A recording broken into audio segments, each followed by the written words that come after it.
Buenas. Bueno, esta es la clase 4 para la gente de los viernes. Bueno, para los que lo quieran ver, vamos a empezar viendo uno de los ejercicios, los últimos ejercicios que habían quedado al final de la clase 3, que era el ejercicio suma impares cuyo cuadrado sea menor que. Era una función que voy a escribir así: suma impares cuyo cuadrado sea menor que, bla bla bla. Entonces, esta función, por ejemplo, si le pasábamos como parámetro 30, nos devolvía la suma de los impares. ¿Estamos bien? ¿Demasiado fuerte?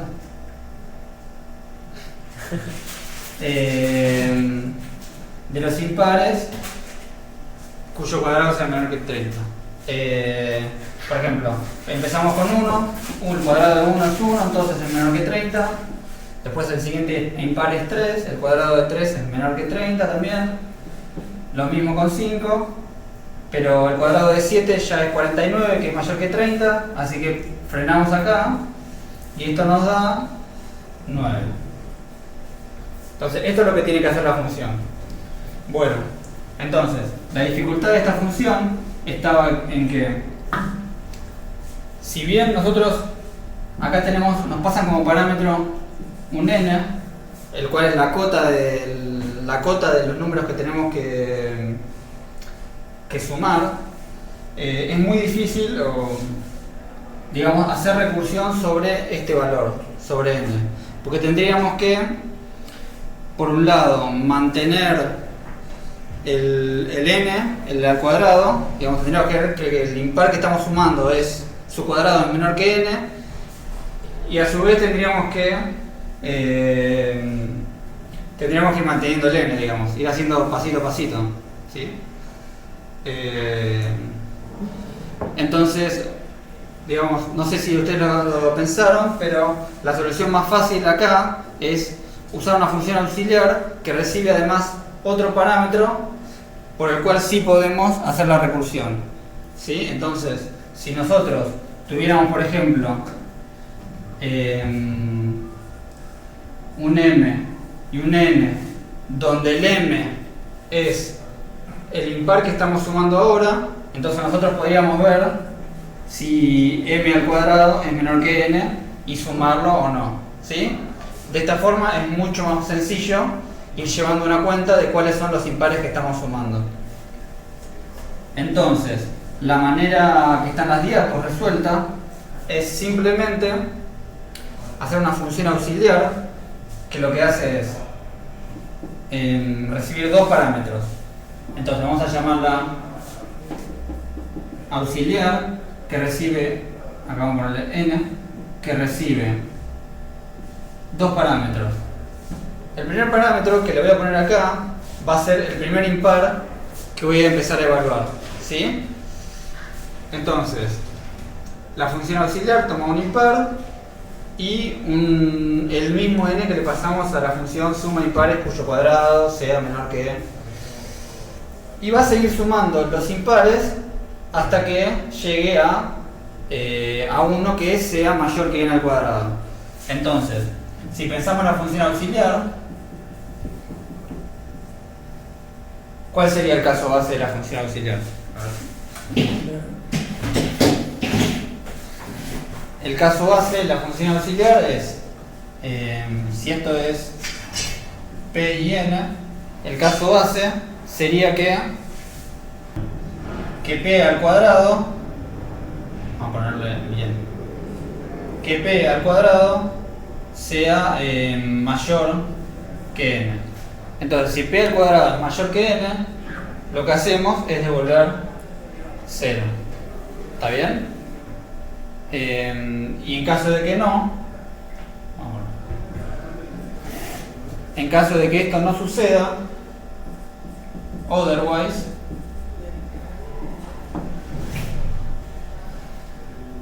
tenemos que sumar el impar p más auxiliar ¿Se llega a ver? Sí. Estoy medio abajo. Sigo por acá.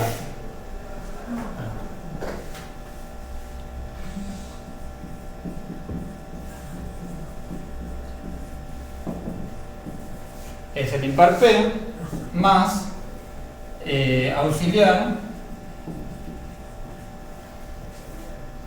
Sí, ahora sigo más arriba. ¿Sí? Auxiliar de P más 1 N. P más 2. P más 2. Entonces, fíjense que si empezamos con 1, entonces veamos cómo resuelve cuando la llamamos con 30. Entonces, n es 30. Si n es 30 y p es 1, 1 al cuadrado es menor que 30, entonces suma. Ahí estamos. Suma 1 más auxiliar de 1 más 2, 30. Entonces 1 más 2, 3. 3 al cuadrado es 9, no es mayor que 30, entonces entramos de vuelta al segundo caso. Y 3 más 2 es 5, entonces el siguiente caso es 5 al cuadrado mayor que 30, es falso, por lo que entramos al tercer caso, al segundo caso, el otherwise. Y luego cuando hagamos auxiliar de 5 más 2, 30, o sea auxiliar de 7, 30, vamos a entrar efectivamente en el primer caso. Y nos va a quedar 7, en el primer caso, que va a quedar 7 al cuadrado 49 mayor a 30, lo cual da true. Entonces, acá vamos a sumar un 0. Y se termina la recursión. ¿Sí? Entonces, esto da efectivamente el resultado que estábamos buscando, que es 9. Bueno, ahora les voy a hablar un poquito del algoritmo de la división. El teorema del algoritmo de la división es un teorema que seguramente ya conozcan de las clases teóricas de la materia. Lo que nos dice básicamente ese teorema es que si yo tomo dos números enteros, A y B, siempre y cuando B sea distinto de 0, bueno, en primer lugar nos dice que puedo encontrar dos números Q y R que también son enteros y que cumplen que A es igual a B por Q más R, ¿sí? Esto formaliza un poco la idea de la división entera que ya deben conocer desde la escuela primaria, de que un número entero cualquiera se puede dividir por otro, nos da un cociente y obtenemos también un resto, ¿no? La idea es que este resto nos gustaría, entre estos dos números nos gustaría que sean únicos para que definan una función, ¿sí? Y entonces lo que hacemos es pedirle a R que esté entre 0 y el módulo de B. Si le pedimos esto a R, entonces el teorema nos garantiza que estos dos números van a ser únicos.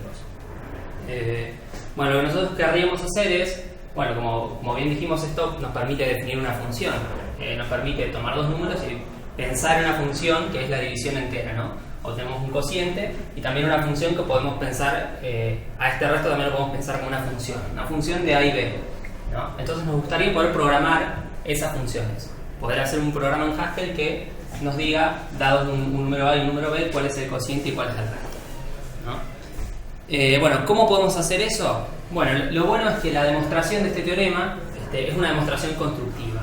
Es una demostración que nos da precisamente un mecanismo, un método para encontrar estos dos numeritos, Q y R, ¿sí? Y es un mecanismo algorítmico, o sea, es un mecanismo que una computadora puede implementar, ¿sí? Bueno, la demostración, la idea de la demostración básicamente es esta. Si yo tengo dos números, vamos a ponerle valores concretos. Por ejemplo, tomemos como A 13 y como B tomamos a 4. Y quiero dividir 13 por 4, ¿no? Bueno, la idea de lo que yo puedo hacer es esto, ¿no? Agarro 13 y le resto este número 4, ¿no? Entonces, vamos a hacer algo. Voy a poner acá que A es 13, que B es 4. Entonces lo podemos pensar así, ¿no? Divido a 13, lo que hago es restarle a 13 una vez 4, ¿no? Resto una vez 4. 13 menos 4 me da 9, ¿sí? Bueno, si yo ahora le vuelvo a restar 4, el resultado que obtengo es 9 menos 4, 5. Si le vuelvo a restar 4, obtengo 1, ¿sí? Bueno, lo que yo puedo hacer acá es pensar de esta forma. Yo resté 3 veces 4, ¿no? Tengo 4 más 4 más 4. Eso es 12. Si yo le sumo este 1 que me quedó acá, vuelvo a obtener el 13, ¿sí? Entonces, estos 3 palitos que puse acá representan las 3 veces que yo resté el 4, ¿sí? Y este número que está acá, ¿por qué paré acá? Paré acá porque encontré un número que cumple esto que yo quería. Está entre 0 y el módulo de b, que en este caso b es 4. Ven que 1 está entre 0 y el módulo de 4, ¿sí? Por eso frené, y fíjense que de este algoritmo yo puedo deducir que a 13 lo puedo escribir como 3 por 4 más 1, ¿sí? 3 son estos 3 palitos de acá, 1 es el 1 que me quedó acá, ¿sí? Además, otra cosa interesante que podemos ver acá es que todos estos números que yo fui escribiendo de este lado tienen esa propiedad de que siempre va a sobrar 1 cuando yo los divida por 13. El resto siempre va a ser por 4, perdón. El resto siempre va a ser 1 porque fíjense que dividir a 9 es como sacar esta parte de acá. Dividir a 5 es sacar estas dos primeras, ¿no? Bueno, pero nos da una idea bastante fácil de implementar, si se quiere, en una computadora, ¿sí? Es simplemente ir restando hasta que llego a un valor que está entre 0 y el módulo del número por el cual quiero dividir. Entonces, bueno, lo que nos gustaría ahora hacer es escribir en Haskell una función que haga efectivamente esto. Así que bueno, ahora estaría bueno que pausen un poquito el video, lo piensen ustedes y bueno, ahora vemos la solución.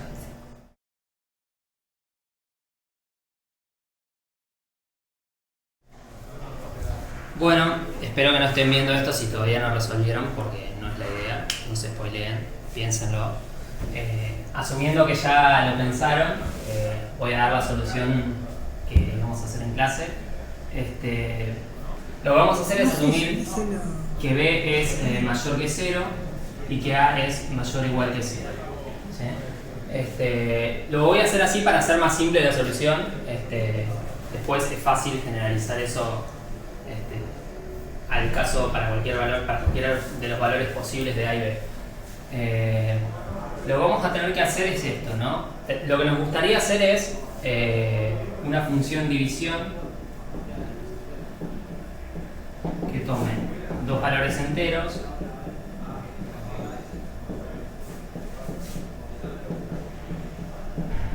y devuelva una tupla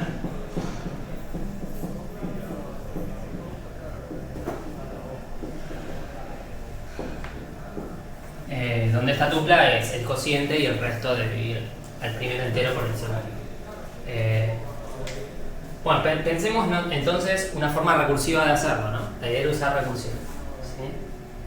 Lo que tenemos que hacer es lo siguiente, ¿no? Primero pensemos cuál va a ser nuestro caso base, ¿no?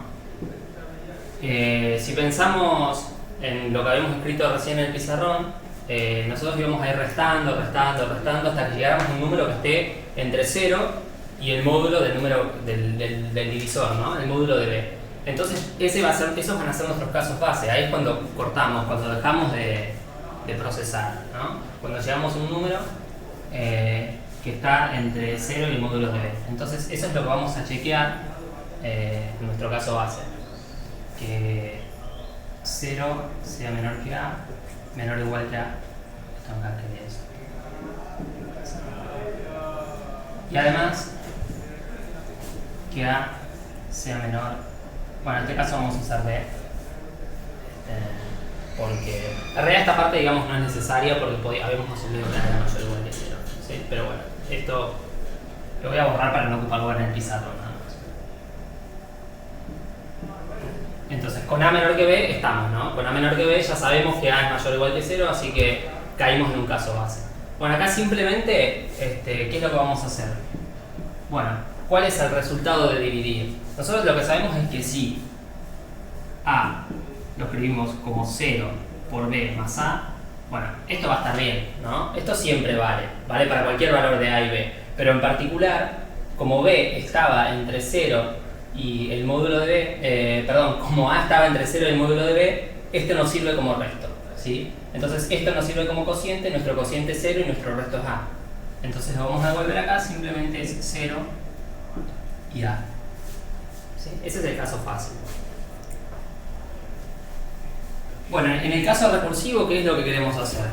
Nosotros lo que vamos a hacer acá es hacer esa misma idea de vamos a ir restando, vamos a ir achicando nuestro valor de, en este caso la recursión la vamos a hacer sobre B, ¿sí? Pero lo vamos a hacer, sobre A, ¿sí? Vamos a hacer la recursión sobre A, vamos a ir achicándolo, pero en vez de ir achicándolo de A1, lo vamos a ir achicando, como hacía nuestra idea que hemos pensado antes, de AB, ¿sí? O sea, en el paso siguiente de la recursión vamos a considerar A menos B.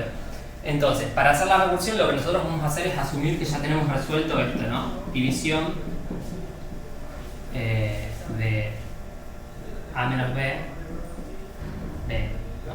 perdón, esto es notación Haskell, es así. Tenemos división de A menos B, B, ¿sí? Sabemos dividir A menos B por B. Entonces, ¿qué hacemos con esto si lo queremos, si queremos obtener la división de A por B?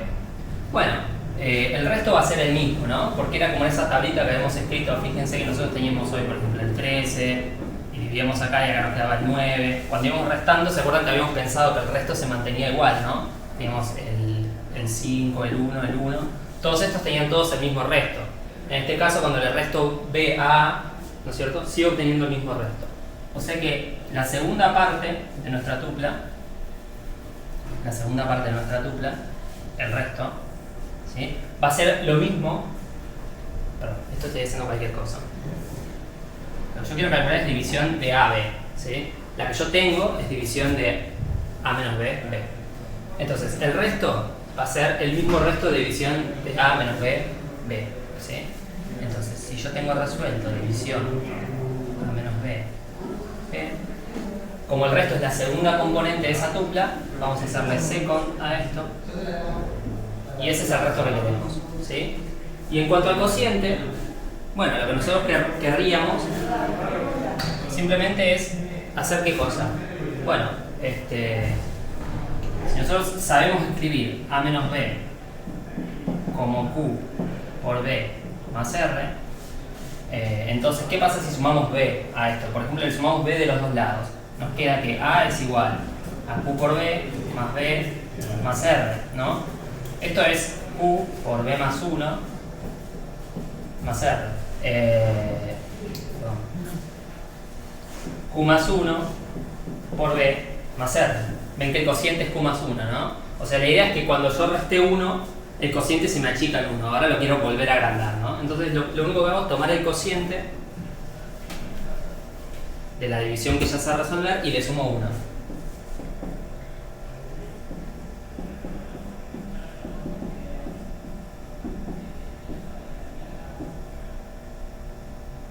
Bueno, estas son las dos componentes de la tupla que queremos devolver.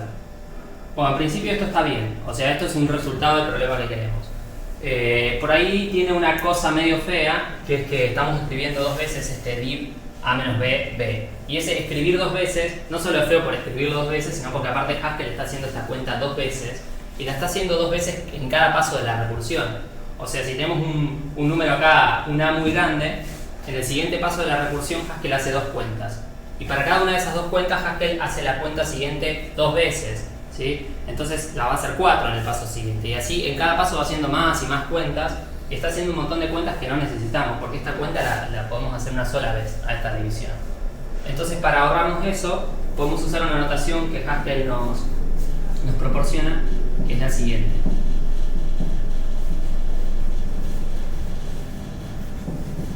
Lo que hacemos es, esta cosa que se repite, le ponemos un nombre, ¿sí?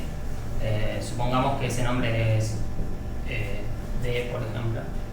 Entonces le ponemos FST de D y acá ponemos SND de D, ¿sí? Pero bueno, ahora lo que falta es decirle a Haskell quién es este D, ¿no? Bueno, eso simplemente se hace con una palabrita clave que es where. Entonces uno pone where D igual y explicamos qué es ese D, que en este caso es div A menos B D. Yo te pregunto una cosa. ¿Y ahí, profesor, qué da? Profesor, ¿cómo era lo de los divisores? ¿En serio tenemos que hacer el acting? Dale. No, vamos con primos, vamos con primos. Ah, vamos con Primos. primos. No, todo esto se No, corta, está bien, todo esto se corta, nos está cagamos de bien. risa. Es más fácil si lo cortás. Y bueno, Lo voy a tener que cortar. pero pará, yo ahora yo te voy a preguntar algo y no lo vas a poder cortar. Dale, dale. Empecemos. Bueno, vamos a empezar con una idea. Hay un tipo de números que es muy importante, que seguramente también en álgebra lo deben estar usando mucho, que son los números primos. ¿Sí? ¿Cuánto un número es primo? ¿No? Decimos que un número n natural es primo si solo si n tiene exactamente dos divisores positivos. ¿Sí? Bueno, por ejemplo, 1 tiene un solo divisor positivo, que es 1, entonces no es primo. 2 es primo, tiene a 1 y a 2. 3 también, 4 no, 5 sí, bueno, bla, bla. No importa mucho. Para eso tenemos a las computadoras que no deberían poder decir si un número es primo. Bueno, eso es lo que queremos hacer hoy, ¿no? Queremos hacer una función que nos diga si un número es o no es primo. Bueno, pero para eso, con esta definición, necesitamos saber cuántos divisores tiene, ¿no? ¿Y cómo hacemos para saber cuántos divisores tiene? Y bueno, tenemos que buscarlos, ¿sí? Entonces, para saber si un número n es primo, primero querríamos saber cuáles son sus divisores. Entonces, la idea es hacer una función que nos diga los divisores de un número. Entonces, divisores es una función que toma un número entero y devuelve una lista de enteros. ¿Sí? Donde esta lista de enteros representa los divisores de este número, ¿no? Que los divisores, lo que querríamos que esa lista tenga, lo voy a escribir en notación matemática, querríamos que esa lista represente a este conjunto, al conjunto de todos los números enteros, o podríamos decir naturales, no importa, porque vamos a tomar positivos, ¿sí? Que estén entre 1 y nuestro número n.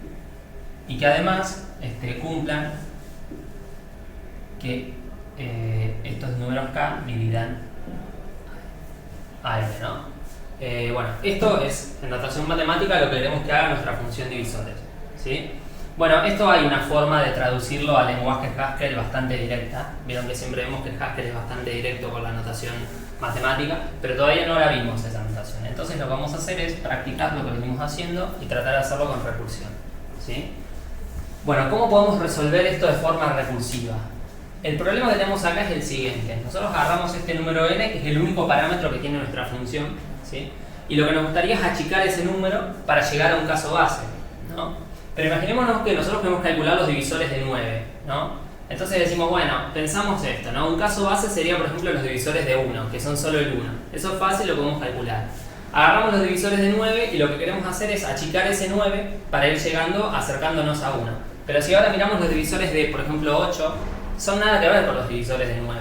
No nos sirven para calcular los divisores de 9 y tener los divisores de 8. No sabemos cómo dar un paso más, ¿sí? Que era un poco la idea que queremos hacer con la recursión, ¿sí? Un poco tenemos como la impresión de que con este parámetro no vamos a poder lograr nada, haciendo recursión sobre este parámetro. Pero es el único que tenemos, ¿sí? Entonces nos pasa algo parecido a lo que pasó antes con esta función que hicimos al principio de la clase de los números cuyo cuadrado sea, los impares cuyo cuadrado sea menor que lo que queremos hacer es hacer recursión sobre un parámetro que no está, ¿sí? Entonces vamos a usar una función auxiliar en donde hacemos aparecer ese parámetro, ¿sí? Entonces querríamos hacer una función, vamos a llamarla div, bueno, la voy a llamar div parcial, ¿sí? Es una función que va a hacer recursión sobre un parámetro más, va a tomar un n y un m, ¿sí? Primero la voy a escribir en notación matemática, después la escribimos en Haskell, ¿sí? Lo que vamos a querer hacer es una función que haga recursión, pero no sobre n, sino sobre este parámetro n, y que vaya construyendo los divisores de n, ¿sí? ¿Y cómo podemos pensar a este m? Bueno, lo que querríamos hacer sería algo que nosotros podamos dar un paso más, ¿sí? Y una cosa que podemos pensar es ir construyendo la lista de divisores de forma parcial, por eso el nombre es div parcial, ¿sí? Lo que podríamos hacer es pensar, bueno, ¿cuáles son los divisores que tiene n entre 1 y 1? Bueno, va a tener solamente 1. 1 seguro que es divisor. Si ahora nos corremos un poquito más y miramos los divisores entre 1 y 2, puede ser que 2 sea o no sea divisor, pero es fácil decidir si tenemos que agregar o no el 2, ¿sí? Después nos damos un pasito más y nos fijamos si el 3 tiene que estar o no, ¿sí? Después nos fijamos si tiene que estar o no el 4. Y para eso vamos usando la lista que nos fuimos construyendo antes. Entonces, sobre este parámetro m, si lo pensamos como el tope de nuestra lista de divisores, sí podemos hacer recursión. ¿Se ve? Entonces, vamos a pensar que divisores parciales de nm es una función de Haskell que nos devuelve un conjunto que lo vamos a definir parecido a este, pero lo que vamos a pedir es esto. Que nuestros números k estén entre 1 y n. Y claro que dividan a n. ¿Sí? Entonces, esto que tenemos acá, sí deberíamos poder construirlo en Haskell de forma recursiva. ¿Sí? Nuestra función div parcial en Haskell va a ser una función que toma dos enteros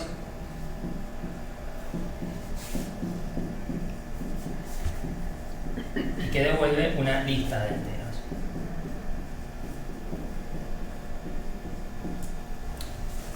Bueno, acá, igual que hace un ratito, les recomiendo que pausen un segundo el video y se pongan a pensar cómo harían esta función div parcial en Haskell y después cómo utilizarían esta función para calcular los divisores y por último para resolver nuestro problema original de que si un número es o no es un número primo, ¿sí? Esa sería una función en Haskell, es primo, que dado un entero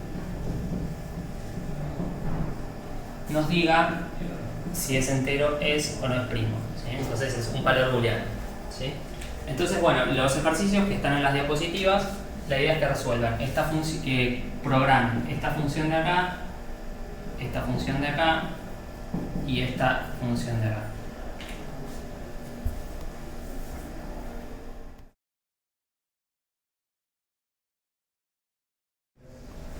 Bueno, vamos a explicar solamente la resolución de div parcial porque las otras dos son bastante triviales una vez que esta está resuelta. O sea, la dificultad está en resolver esta, ¿sí? Aparte acá es donde está la recursión, que es lo que nos importa.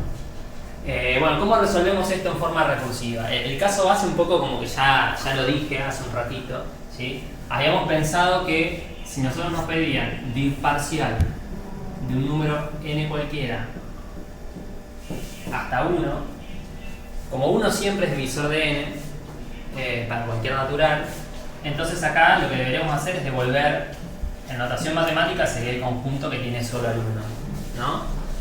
¿Sí? Entonces si lo escribimos matemáticamente, esto sería solo el conjunto que tiene el 1.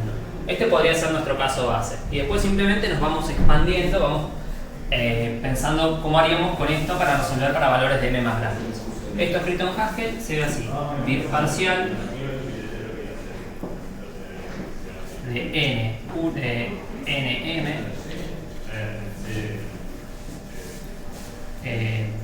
guarda, si m es 1, esto es la lista que tiene solo al 1, ¿sí? ¿Y cómo hacemos ahora, teniendo este resultado calculado, para calcular div parcial en otro caso? Bueno, en otro caso lo que tenemos que hacer es mirar los divisores de n hasta m-1, que eso podemos asumir que ya está resuelto, es el truco de la recursión, y fijarnos si a m hay que agregarlo o no, ¿sí? Para eso podemos usar la función mod que nos da Haskell. La función mod lo que hacía era calcular el resto de la división entera, ¿no? Entonces, si m divide a n, entonces el resto de dividir a n por m tiene que ser 0. Entonces, aprovechando eso, podemos fijarnos, usando esa función, si hay que agregar a m o no, ¿sí? Entonces, si hay que agregar a m, ¿sí? Entonces, mod n m tiene que dar 0, ¿sí? En ese caso, lo que hacemos es agregar m, ¿sí?, a la lista que ya podíamos calcular, que son los divisores de n hasta m-1, ¿sí? Que eso es div parcial n m-1. No sé si, bueno, no importa, no se ve, pero acá va un m-1. Y el otro caso es el caso en el que m no divide a n, ¿sí? Entonces, bueno, ahí simplemente lo que vamos a hacer es devolver la lista de los divisores hasta m-1, y no le hacemos nada, porque no hay que agregar a m, porque m no es divisor de n. ¿Sí? Los dos puntitos. Esto le faltan paréntesis. Están los dos puntitos. Y estos dos puntitos por ahí no se veían bien. Perfecto. Bueno, nada, esta función funciona bien para los valores de m que están entre 1 y n. ¿Sí? O sea, si m es más chiquito que 1, esto se rompe. Si m es más grande que n, bueno, no, ahí funciona bien, pero no importa, ¿sí? Lo que nos importa a nosotros es que funcione bien para esos valores, ¿sí? Porque la vamos a usar después para calcular los divisores, entonces no la vamos a llamar con valores extraños, ¿sí? No nos importa lo que pasa para esos otros casos. Se podrían agregar casos que salven, qué sé yo, cuando m es un número negativo, cosas así, pero no es lo que nos importa a nosotros y no vamos a hacer foco en eso. El siguiente tema que vamos a ver de la clase es recursión sobre listas. Como ya vimos hace un rato, en la función divisores parciales empezamos a introducir un poco qué pasa cuando utilizamos listas en la recursión. Bueno, a partir de ahora y por el resto de la clase nos vamos a enfocar un poco en hacer recursión explícita sobre listas, y para eso le voy a recordar un poco cuáles eran los operadores que teníamos sobre listas. Por ejemplo, si teníamos la lista 1, 2, 3, un operador posible, a esto le voy a llamar la lista A. Entonces, un operador posible era el operador head, que si le aplicamos el operador head a A, esto nos devuelve un elemento, nos devuelve el primer elemento de la lista A. Si por ejemplo, otro operador que teníamos era el operador tail, si le aplicamos tail a A, lo que nos devuelve es la lista de elementos de A sin el primero, sin el head, ¿sí? Fíjense que si nosotros hacemos head de A, dos puntos, y dos puntos era otro operador especial de listas, tail de A, ¿esto qué nos da? Esto nos da exactamente la lista con la que habíamos empezado, ¿sí? ¿Se entiende? Esto nos da 1, 2, 3. Bueno, entonces, estos son algunos de los operadores de listas, pero en particular los que más vamos a usar cuando hagamos recursión sobre listas, ¿sí? Es muy importante que los tengan presentes. El head, el tail y el operador dos puntos. Bueno, entonces vamos a empezar con el primer ejercicio que está en las diapositivas, que es el ejercicio de suma. Suma, si se acuerdan, en ese sentido como el operador sumatoria, que toma una lista o una colección de elementos y lo suma. Por ejemplo, si yo digo suma de 1, 2, 3, esto nos da 1 más 2 más 3, y esto nos da 6. Entonces, esto es lo que queremos que haga la función, ¿sí? Bueno, entonces, como todos los problemas de recursión, vamos a primero empezar pensando el caso base. Escribo un poquito la asignatura de la función. Tenemos que toma una lista de enteros y devuelve un entero. Entonces, como decía, pensemos un poquito cuál es el caso base, ¿sí? En general, cuando hacemos recursión sobre listas, es muy útil pensar qué pasa si la función toma una lista vacía, ¿sí? En este caso, la lista vacía parecería ser un caso base, ¿sí? ¿Qué pasa si yo intento hacer la suma de una, vamos a llamarle L a la lista, no, vamos a llamarle A. Si yo intento hacer suma de una lista A que esté vacía, ¿qué tendría que devolver? Y en principio, si la sumatoria lo estamos pensando, bueno, como una serie de números, sumar 0 cosas podría darnos 0, ¿no? Esto sería razonable, digamos, de pensar. Entonces, este es un posible caso base, ¿sí? Ahora, ¿qué pasa cuando la lista no está vacía? Entonces, si la lista no está vacía, lo que tenemos que hacer es sumar el primer elemento de la lista a la sumatoria del resto de la lista, ¿sí? Y esto lo podemos escribir, si yo acá reemplazo, lo podemos escribir con 1 más suma de 2, 3. Y acá ya se puede empezar a ver cuál es la forma que va a tener el caso recursivo, ¿sí? Porque, ¿qué es 1? 1 es el head de la lista que estoy procesando, ¿no? Y suma de 2, 3 es suma del tail de la lista. ¿Está bien? Entonces, fíjense cómo, igual que en los otros ejercicios que hacíamos de suma, de recursión, tenemos un caso grande y lo reducimos a un caso más chico para resolver el valor.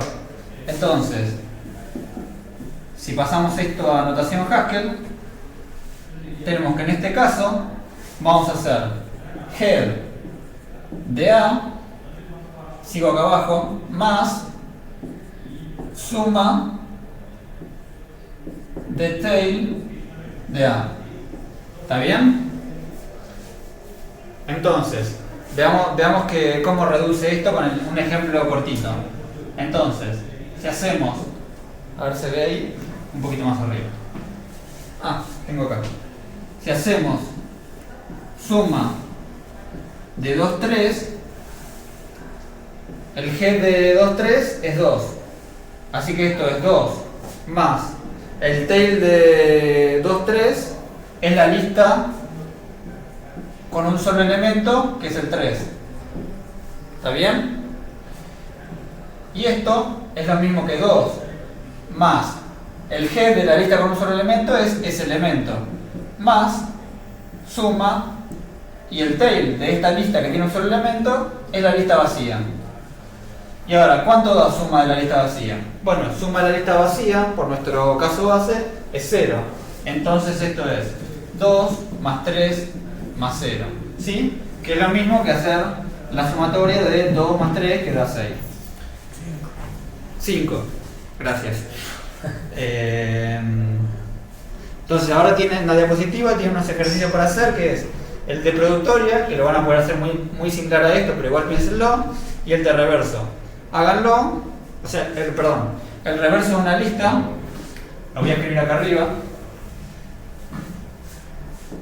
El ejercicio que tienen que implementar de reverso, toma una lista y devuelve una lista que está exactamente dada vuelta. Es decir, si tenemos la lista 1, 2, 3, reverso de 1, 2, 3 devuelve la lista 3, 2, 1. ¿Está bien? Pausen el video un segundo, piénsenlo y ahora yo les explico la resolución. Bueno, ahora vamos a ver entonces la resolución del ejercicio de reverso. Bueno, como se podrán imaginar, lo primero que tenemos que empezar a hacer es pensar el caso base. Entonces, ¿cuál es el caso base en esto? Bueno, acá es bastante sencillo. ¿Qué pasa si nos pasan como parámetro una lista vacía? ¿Cuál es el reverso de una lista vacía? Bueno, en realidad es la misma lista, ¿no? Porque no hay nada que dar vuelta. Entonces, una lista vacía, el reverso es la misma lista. Entonces, ese es fácil. Ahora, ¿qué pasa si, bueno, en el otro caso, vamos a ponerlo lo pongo un poquito más atrás, así tengo más espacio. Entonces, otherwise, es decir, si la lista no es vacía, entonces tengo al menos un elemento que puedo dar vuelta. Sí, si hay un elemento no hay nada que dar vuelta, pero bueno, si hay al menos dos elementos los puedo dar vuelta. Entonces, lo que querríamos hacer es que, si pensamos la lista, acá por ejemplo, 1, 2, 3, querríamos que el 1 pase al final de la lista. ¿Y qué pasa cuando hacemos esto? Imaginemos que yo les digo, bueno, tomo el 1 y yo de alguna forma mágica lo paso para el final. Y nos queda la lista 2, 3, 1. Ahora, ¿qué es lo siguiente que tenemos que hacer? Bueno, lo siguiente que tenemos que hacer, si pensamos solo en esta partecita, es pasar el 2 al medio, ¿no? Entonces, nos quedaría 3, 2, 1. En particular, si yo les digo, piensen acá en este ejemplo, pensemos el 2, 3 como una lista, ¿sí? Entonces, si ustedes piensan el 2, 3 como una lista y el 1 como una lista separada, entonces claramente pueden aplicar de vuelta este paso, que es mandar el primer elemento al final de la lista, ¿sí? Que es lo mismo que habíamos hecho en el caso más grande. Entonces acá se vuelve un poco más obvio que lo que tenemos que hacer es quitar el primer elemento de la lista y eso ponérselo al final de el reverso de esta lista, ¿sí? Entonces, porque una vez que nosotros tengamos el reverso de 2, 3, nos va a dar 3, 2 y al final le vamos a poner el head de la lista, que era 1. ¿Se entienden? Entonces, vamos a escribirlo como sería. Es la costumbre de preguntar a ver si se entiende. Sí, se entiende. Entonces, otherwise, acuérdense, habíamos dicho, ahora me corro, reverso de tail de A. Entonces, esto nos va a dar el tail de, por ejemplo, esta lista 1, 2, 3 es 2, 3. Lo damos vuelta y es 3, 2. Y a esto le ponemos al final la lista que tiene un solo elemento, que es el head de A.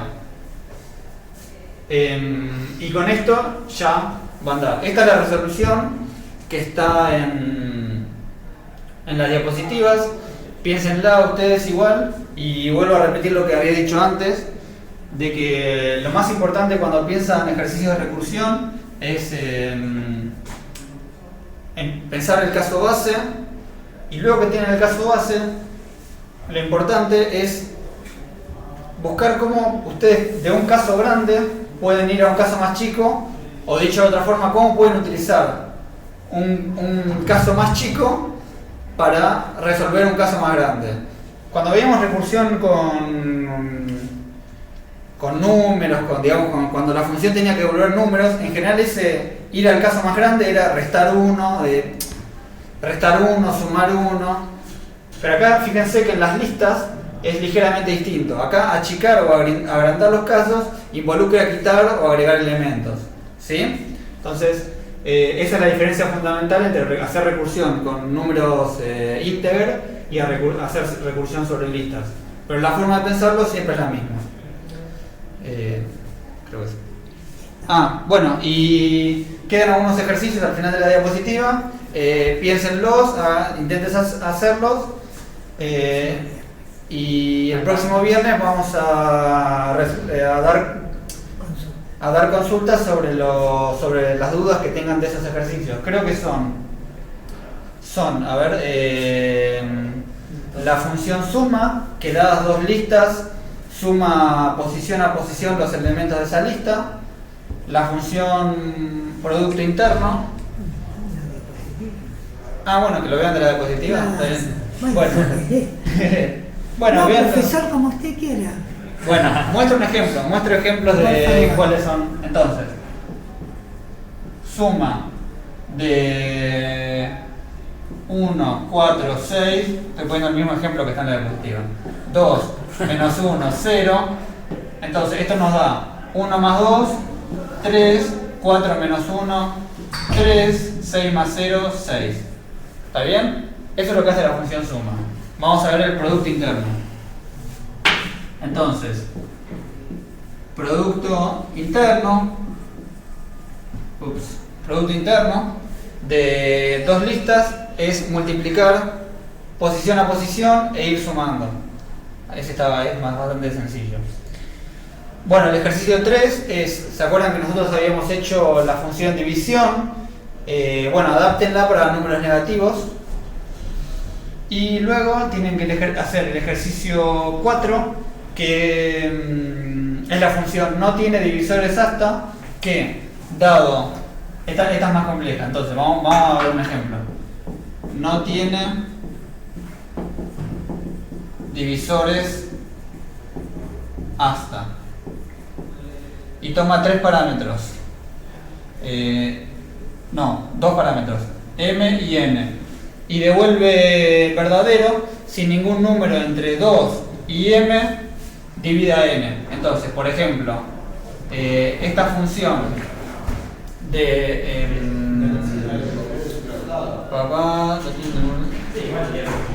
hago un ejemplo. Por ejemplo, si ponemos 7, 4, por ejemplo, a falso. Claro, está bien. Entonces no hay ningún número entre 2 y 7. Sí, a ese sí será true. Perdón, al revés. Al revés, 4 y 7. 4 y 7. Perfecto. Entonces, 4 y 7. entre 4 y 7, entonces, si llamamos a esta función con números 4 y 7, esta función tiene que mirar los números entre 2 y 4, o sea, tiene que mirar el 2, el 3 y el 4 y fijarse si alguno de ellos divide a 7. Si ninguno de ellos divide a 7, entonces da true. Caso contrario, da false. Si en vez de 7 hay un 8, ahí... Claro. En el caso de que acá tengamos un 8, claramente tanto 2 como 4 dividen a 8, así que esto debería dar false. Y bueno, con esta función también pueden volver a implementar primos. Bueno, eso es todo. Hasta la próxima. Hasta la próxima, nos vemos.